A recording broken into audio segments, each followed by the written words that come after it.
Donald Trump Jr. gives a thumbs up beside his father Donald Trump after the debate with Hillary Clinton in September 2016. Mike SegarReuters From the outset, President Trump's response to allegations that his campaign team might have colluded with Russian actors to sway the 2016 election has been consistent.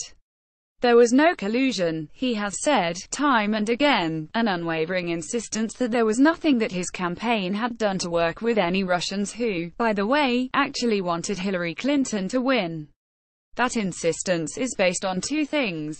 The first is that collusion is a vague descriptor that can be defined to exclude particular inconvenient things.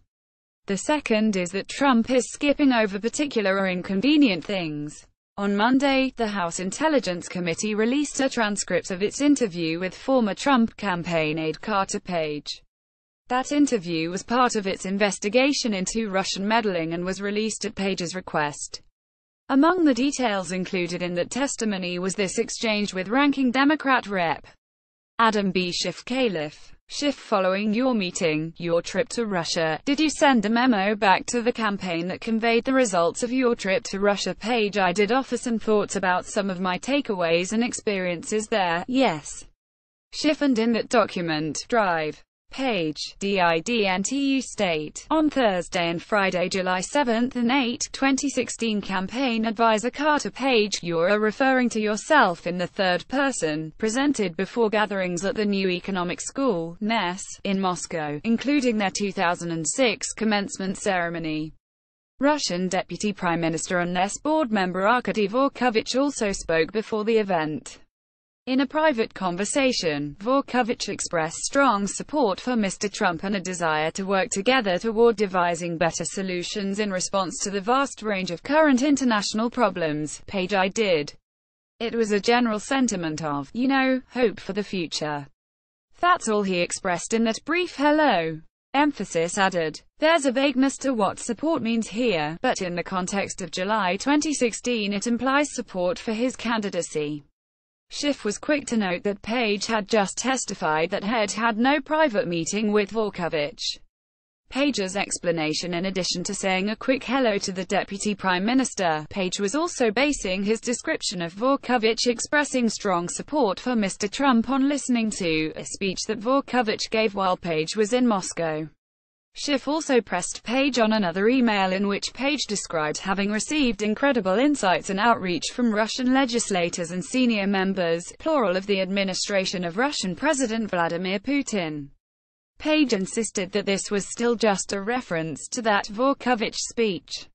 That debate aside, the exchange highlights a recurring theme that's emerged over the past few months: perceptions from members of Trump's team that the Russians were supportive of his campaign and/or wanted to help him win. Dvorkovich expressed strong support for Mr. Trump, Page wrote in an email unearthed only after the investigations were underway, referring to a senior member of Putin's administration. Taken by itself, it could be interpreted as Page trying to present a stronger case for his own importance than is warranted. But we don't have to take it by itself. Last week, the Justice Department unsealed a plea agreement with George Papadopoulos, who, like Page, served the Trump campaign as an advisor on its foreign policy team.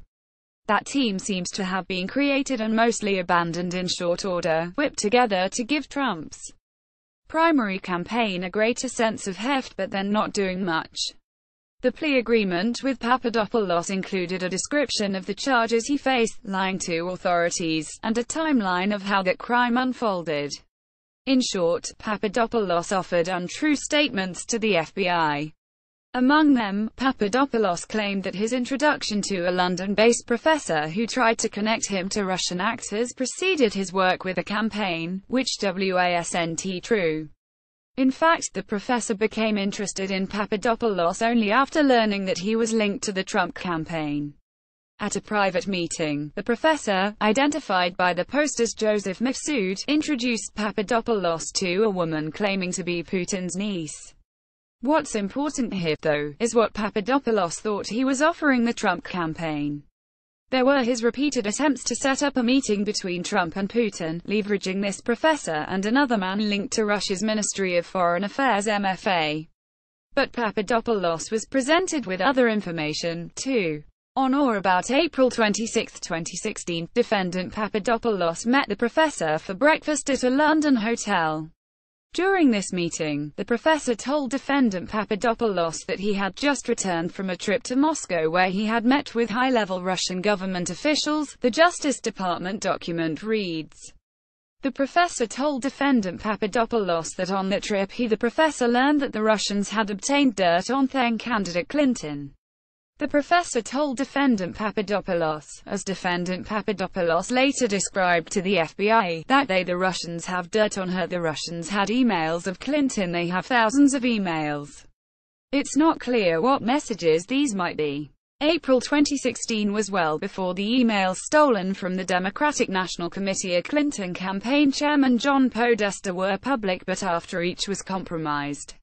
The next day, Papadopoulos emailed an unidentified senior campaign official, telling the person that he had some interesting messages coming in from Moscow about a trip when the time is right. Later, the man with the contacts at the MFA reached out separately. On or about May 4, 2016, the Russian MFA connection sent an email, the May 4 MFA email, to defendant Papadopoulos and the professor that stated, "I have just talked to my colleagues from the MFA. They are open for cooperation. One of the options is to make a meeting for you at the North America desk, if you are in Moscow." Defendant Papadopoulos responded that he was glad the MFA is interested. Emphasis added that cooperation entailed at least establishing a meeting between Trump and Putin, the focus of most of Papadopoulos' efforts. Papadopoulos had much more contact with senior Trump campaign staffers over the course of 2016 than did Page, it seems.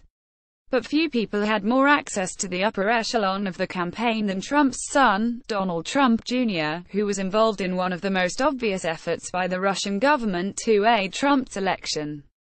That, of course, came in the form of a proposed meeting at Trump Tower with a Kremlin-linked lawyer.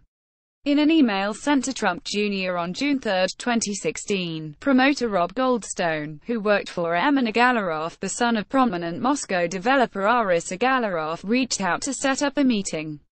The Crown Prosecutor of Russia met with his father Aris this morning and in their meeting offered to provide the Trump campaign with some official documents and information that would incriminate Hillary and her dealings with Russia and would be very useful to your father, Goldstone wrote.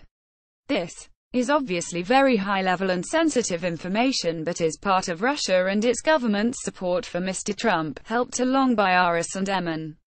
Trump Jr.'s response: "If it's what you say, I love it."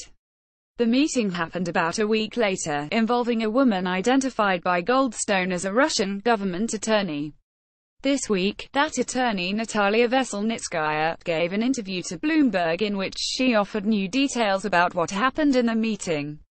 She claims that Trump Jr. offered to revisit the issue of sanctions, Veselnitskaya's main concern, if his father won the election, and asked that she provide documentation of allegations that Clinton had received campaign contributions from individuals who had evaded paying federal taxes. Collusion doesn't describe a federal crime, as has been pointed out frequently. Papadopoulos didn't cop to illegal collusion. He admitted lying to federal authorities.